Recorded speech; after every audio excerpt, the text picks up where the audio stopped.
Hi, welcome to My Cupcake Addiction. I'm Elise and today I'm going to be sharing with you my favorite styles of frosting using a star piping tip. Last week I showed you guys some great techniques using round piping tips, and today it's all about the star. Let's get started. So the first of today's frosting styles, I'm going to show you how to do the little pointy peaks. For this one I'm going to be using my smallest piping tip. Even though the tips themselves are quite large, these are a thermo tip or a pastry tip, the point of my piping tip is quite similar to a lot of them. It's got 8 little teeth on it and it's really quite tight. So I'm going to start off by piping a nice sort of a round mound just really roughly on top of the cupcake, and then I'm going to use the back of my knife to smooth it off. That's just making a little bit of a base for us, and it's also eliminating quite a bit of the labour of these cupcakes because there's a lot of little peaks to pipe. Take your piping bag now and you just want to start around the very outside edge, and I'm just squeezing, and as I'm squeezing I'm gently lifting the bag, and then when you get to the top of each little peak, pull it off really quickly because that's going to give you that nice little point. If you're too slow it's kind of going to break and it's not going to be pointy. You're going to end up with sort of a little bit of a rounded top on your little peaks.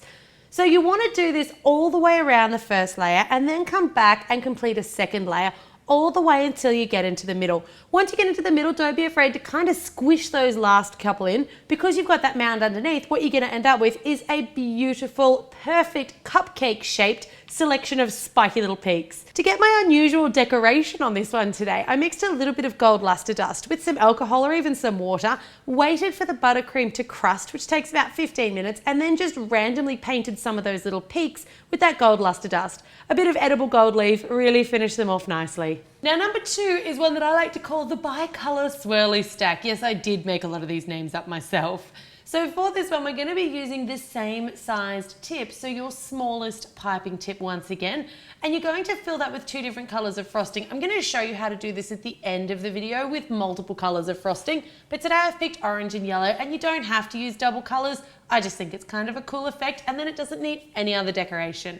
So you want to make sure that both of your colours are poking out the end of your little piping tip, and then starting around the outside edge, you're going to do little tiny low swirls. So you want to try and keep them as low as you can, and you need them to slightly overlap the edge of your cupcake liner. Don't make a mess, but just have them sort of slightly overhanging. A firmer frosting is a little bit easier to work with here. Take those little swirls all the way around the outside and then one final one in the middle just for a bit of height. And then you want to create a second layer, and when you do this you want to sort of overlap so that it's coming in between each of those little swirls in the outer ring.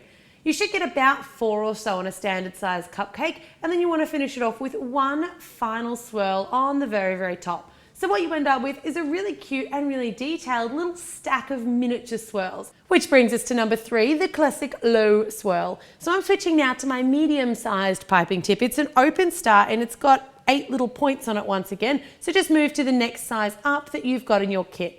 Starting in the center of the cupcake, I make a little blob, and then I'm just circling around the blob in the center. So kind of use it as your guide all the way around to the outside so it's ever so slightly overlapping the edges before tapering into the cupcake.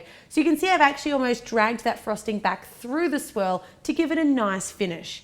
I'll show you that one again just so that you can see how I simply circle around that initial dot that I make in the middle, and I'm putting the slightest amount of downwards pressure on the piping bag there to keep it nice and flat and to finish that end off neatly. Our number 4 style today is the most frosting you'll ever get on a cupcake, so I'm calling this one the mega frosting swirl. I'm using my medium piping tip once again for this one. Instead of starting in the middle, I'm going to start around the outside. You want to start just slightly over the edge of the cupcake liner, come around in one big circle, and then make your circle a little smaller as you come in. When you get to the center, fill that little hole, and then you're essentially coming around and putting a swirl on top of a swirl. It's insane. It's a double cupcake swirl. That is a ton of frosting, but you know what? I know people that love a ton of frosting. There is something in this video for everyone. If you're looking for a similar effect, but nowhere near as much frosting, go with the tall frosting swirl, our number 5 style today.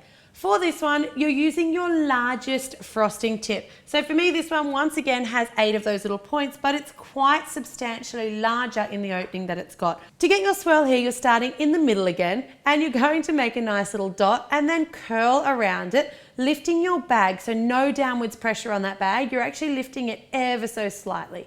As you curl around, you're putting sort of 3 layers of frosting on top and then pulling the bag away quickly so you get a nice pointed tip. For this particular style of swirl, the larger the piping tip, the easier this will be. And if you're pumping out a lot of cupcakes, this is the perfect way to frost a ton of them in the least amount of time.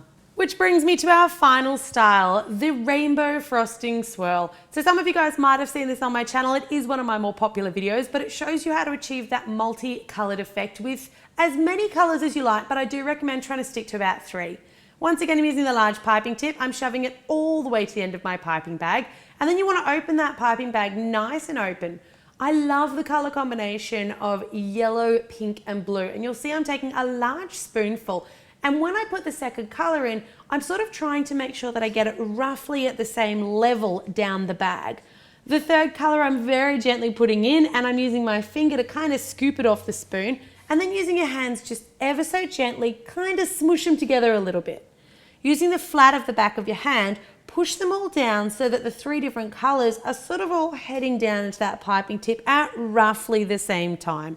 This is great with these 3 colors, but you can use any leftover frosting. If you've got a little bit of a bunch of different colors, throw them all in a piping bag and see what you get. Make sure you do a little test squeeze in a bowl to make sure that all 3 of those colors are coming out before you start piping on the cupcake. Now we're going to do another one of those tall frosting swirls, but once again, you could have done any of the styles I've showed you today using the rainbow technique. I love the color combination of the pink, the blue, and the yellow, because where the pink and the blue meet, you get purple. Where the blue and the yellow meet, you get green. And where the yellow and the pink meet, you kind of get like a bit of an orangey color. Hopefully I've been able to show you at least 1 or 2 techniques today that you hadn't thought of before. I hope that you guys have enjoyed learning some new and interesting frosting techniques using your star piping tip. Make sure if you want more frosting styles for fabulous cupcakes that you check out my smooth frosting style tutorial, and subscribe to My Cupcake Addiction if you want to see more from me.